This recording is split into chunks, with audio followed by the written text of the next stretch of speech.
Hey, what's up my friends? Welcome to my YouTube channel. My name is Victor and I help people navigate through their awakening process, and today is going to be an Ascension energy update for the week of November 13th, 2017.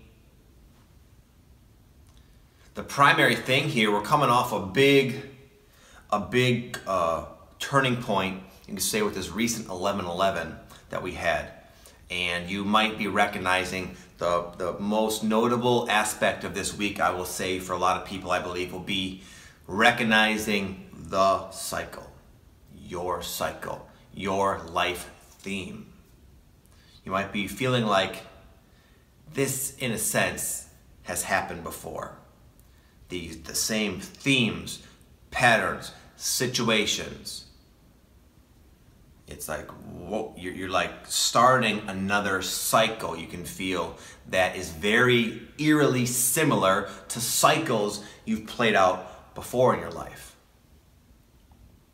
And initially, the first time you recognize, you wake up in the dream of life, which is just this theme you came to explore, once you realize that, it can be a little bit startling for obvious reasons. There are certain aspects of the theme that you might be fond of, but of course there are going to be on the other side of the coin, there will be aspects of it that you don't like, that you don't prefer. You know, you might feel yourself falling into another pattern where this and this is associated with it, and you don't like this and this. You don't want to experience it again, and yet you're like, wow, you feel yourself kind of almost trapped on this wheel, the karmic wheel, this cycle, this theme that you came to explore here on earth. But here is what I've learned. I've been awake, I would say, in these cycles for a while now. And here's the nice, there's a lot of benefit, there's a lot of really exciting news here to hopefully dispel if you have any sort of uncertainty about it. So here's one thing, regardless, look at it like this. There's a spiral. And when you come back around, you're like, oh, I'm coming back around. I'm recognizing all these patterns in my life. Good. But the spiral is traveling up.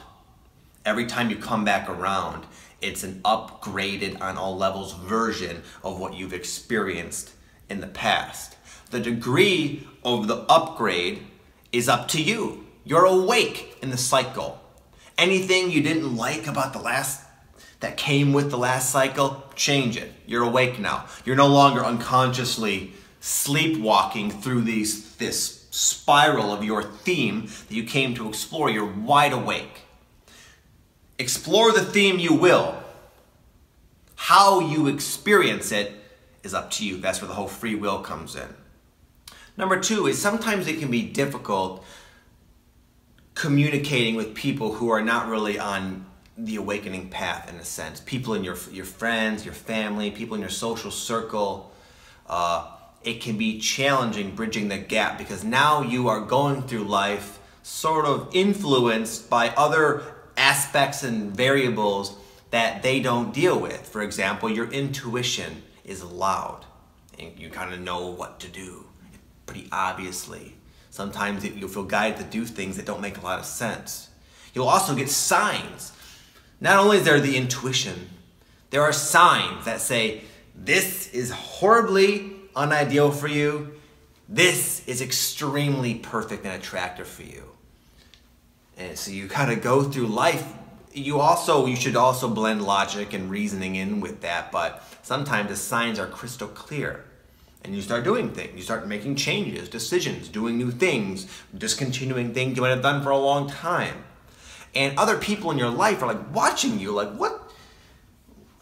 They can't wrap their minds around it. And because it's sort of maybe new for you, and there's sometimes you doubt yourself because some of the things you find yourself guided to do don't make a lot of sense. There's a situation where there can be a clashing. People not understanding what you're doing with your life and your decisions. And there can be a place of like, it can be just not a harmonious situation. I've dealt with this many times. A lot of the decisions I've made throughout my awakening, my family didn't understand, friends they didn't get. And in the beginning, it was a lot of unnecessary stress, because the part of me that was sort of fragile about my own decisions, I would almost like need them to understand for validation for myself. But they couldn't. They couldn't come even close to understanding like why I would make a big life decision to them on a whim. So it would almost like it'd be from a place of imbalance on both of our parts. And you can get a lot more backlash that way. So the fundamental shift that allows me to now deal, because again, I'm going through kind of a big transition again in my life that at least to like my friends and family, they're probably a little bit puzzled, but I'm not having a lot of those issues that I know a lot of you guys might be dealing with, at least some of the people. Anyways, and I'll tell you why. It's been a very fundamental shift.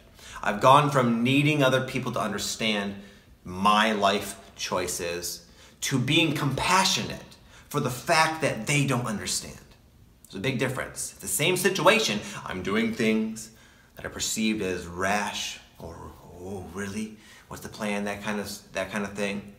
But I don't need their opinions or even support because I've become so strong in my own convictions.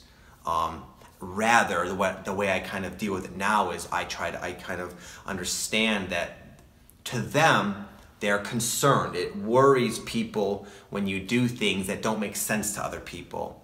And so I try to treat, in a sense, their concerns by being creative and maybe explaining certain things in a way that they can grasp and relate to that will ease their tensions and not have them worried. Like my family, they were like, they had barely gotten, they finally, I think, have come to terms with the fact that we moved out of our hometown, Michigan, and lived in San Diego. And my parents came not too long ago, and they're like, it's awesome here. I see why now you guys are so happy. But now, boom, we moved again into Las Vegas now, and it's like I can just feel their bewilderment over the phone. But again, it's not like, hey mom, you need to blah, blah, blah. It's more like, hey guys, listen, let me break it down for you. We're a lot better off here. This is a positive thing for us. And I kind of have that tonality as I communicate with them. And then people leave you alone in a sense. They don't try to influence you, which can be annoying. But there's just, it's just much more easier that way. So that's kind of how I've learned to deal with the questions from non-awakening people as they view your sometimes unpredictable life choices and decisions. A lot of people I work with, a lot of you guys, you quit jobs randomly, you move randomly, you end relationships, marriages randomly. A lot of these big things that become suddenly obvious for you to do, that you know you need to do, to other people it seems like out of the blue. And it might even be out of the blue, and yet you do it anyway because you know, but they don't know. So help them come to terms with that. Don't help them know the way you know. Help them make peace with it. Have more of a compassionate attitude, and a lot of like the stress and the backlash from other people will be a non-issue. Number 3 is you might be feeling more solid and have more certainty with certain things that you might have been kind of pondering and questioning and wrestling with in your life regarding big life decisions, where you want to go, who you want to be, what, you know, if you want to stay at this job, in relationship, house, where you live, that kind of thing. A lot of times we get a lot of foresight, but it comes in a foggy way where it's like we can suspect our life is heading in a certain way, but we don't know for a fact. And it can be like that for a little while, which is stressful. We like to know where we're going to be, what we're going to be doing, where our life is going. And sometimes it's like you just start to get these insights and notions of change, but you can't quite pin it down. But there's always a point of clarity. Sometimes a moment of clarity, sometimes brought upon by a bit of chaos from the universe. But the ultimate end result is certainty. So it's a good thing. So don't allow yourself to get too rustled up if things are provoking you to be more solid in yourself. And I'll give you an example. One of my clients, former client now, she's a teacher. And she's like, when I was working with her, she wasn't teaching, and she had gone back to school, gone back to teaching since we were working together.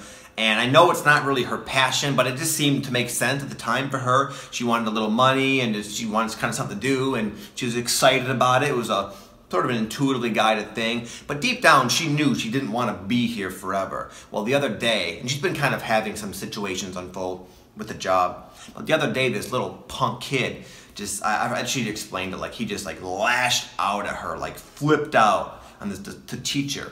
And she was like, she said it was such an intense experience, which you all know, most you empathic people know, when someone's really being volatile in their energy and intent towards you.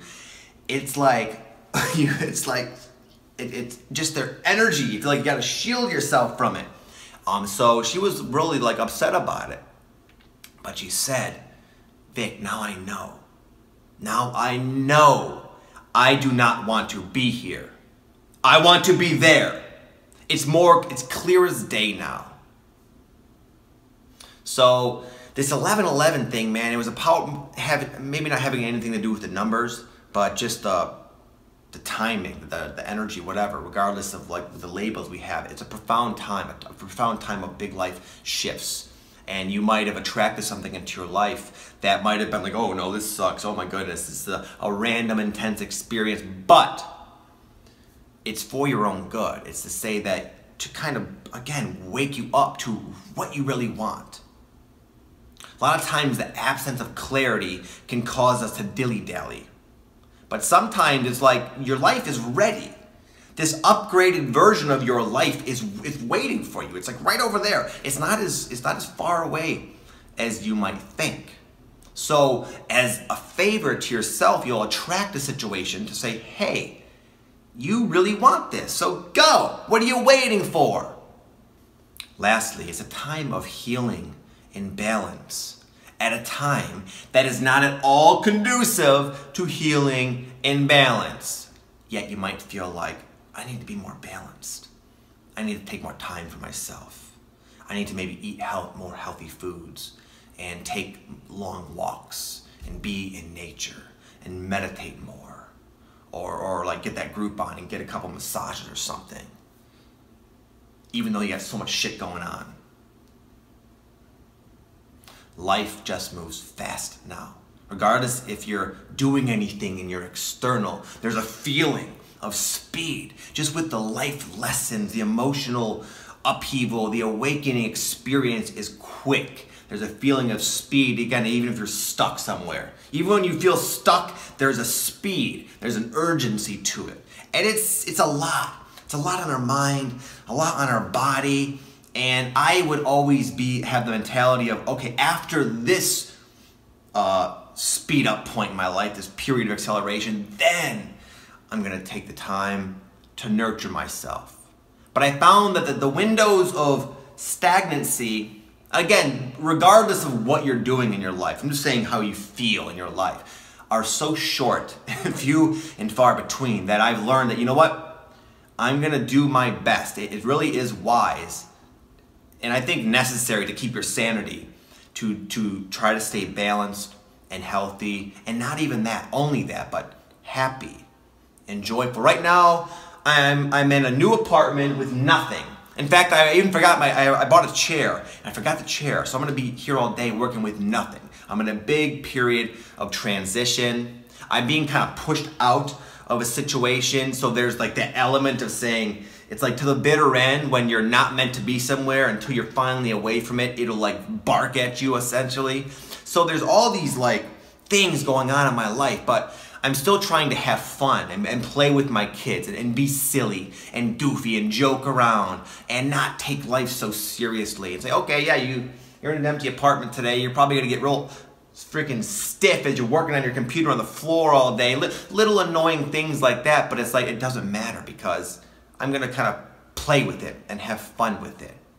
And even though I have a million things on my to-do list, like always, I'm gonna go to the gym later, meet up my buddy, and we're gonna sit in the sauna, and we're gonna stretch and work out, then we'll go out and have some healthy food, and it's just, I'm trying to learn, now I've learned to integrate all of it. Try to be balanced and empowered and happy and have fun, even in these big life transitions that can very easily be stressful. I've tried to let go of needing stability to be happy.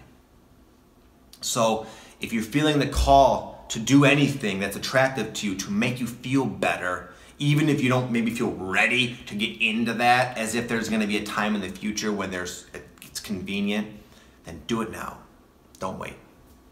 It's a profound time, my friends. A profound shift has occurred on the planet, in your life, and you have a lot to look forward to. And just remember, you are awake now in the dream, and you have a humongous element of control in how this game unfolds, okay? So with that, I will close. Thank you, my friends, for all the support through my own shifts and transitions. Once I get settled in, I'll give you guys a little tour of the apartment here. We're very happy here to be in Las Vegas. Those of you who have been kind of following me, it was a great decision. We've really, we're just very happy here, man. So thank you guys again. And one last thing, we're gonna visit our San Diego spot quite often, so I'll be sure to take advantage and shoot a bunch of videos at the beach for you guys. I know you all like that. I do too. But anyways, I'll chit chat all day if I don't cut myself off here. Have an amazing day. Thank you for watching. Thank you for your love and support and kindness and generosity. It means the world to me. I'll see you soon. Namaste.